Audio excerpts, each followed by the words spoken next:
Hi అండి. ఇప్పుడు నేను మీకు ఒక మంచి నోము గురించి చెప్తానండి. అంగారకుని అనుగ్రహానికి మంగళవారాల నోమండి.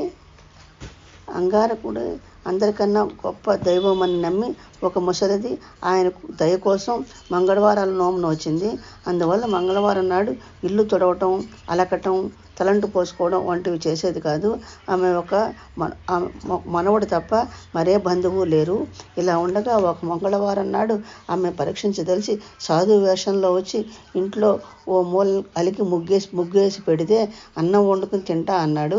ముసలిది ఒప్పుకోలేదు, కానీ భయపడింది. మంగళవారం పూట వచ్చిన అతిథి అంగారకుడితో సమానం కనుక దేవుడే చెప్పినట్లు చేయకపోవడం తప్పు. కానీ నోము నియమాన్ని తప్పితే ఉల్లంఘన అవుతుంది. పైగా అతడు అలిగి వెళ్ళిపోతే అతిథిని అవమానించినట్లు అవుతుంది. ఏం చేయడమా అని పదే పదే బాధపడుతూ ఉండగా చూచి అమాయక బ్రాహ్మణుడు, పోని ఒక పని చెయ్యి, నువ్వు నియమం తప్పవద్దు, కానీ నీ మడమని బోర్లా పడుకోబెట్టు, వాడి వీపు మీద నేను పొయ్యి పెట్టుకుని వండుకు తింటానన్నాడు. తప్పలేదు ఆమెకు. మనవడిని పిలిచి చెప్పింది. అదేమంత పనిలే అవ్వ, అన్నిటికీ అంగారకుడే ఉన్నాడు అంటూ సాధువుని పెరట్లోకి తీసుకెళ్ళి తాను బోర్లా పడుకున్నాడు. అప్పుడు ఆ విప్రుడు కుమారుడు వీపు మీద పొయ్యి నుంచి నిప్పు రాజేసి వండుకున్నాడు. అనంతరం పంచలోకి వచ్చి విస్తరేసుకుని, ఒంటరిగా భోంచేను, ఇంకో మగాడు కావాలి, నీ మనవడిని పిలువు అన్నాడు. అంతలో ఆమె గొళ్ళును ఏడ్చేసింది. వాడి వీపు మీద పొయ్యి పెట్టి వంట వండుకున్నావు, ఇప్పుడు పిలిస్తే మాత్రం ఇంకేం వస్తాడు, ఈ పాటికి చచ్చిపోయే ఉంటాడు, నన్ను ఇంకా బాధ పెట్టవద్దు, వండుకున్నదేదో కడుపు నిండా తిను, సంతోషపడు అని చెప్పింది.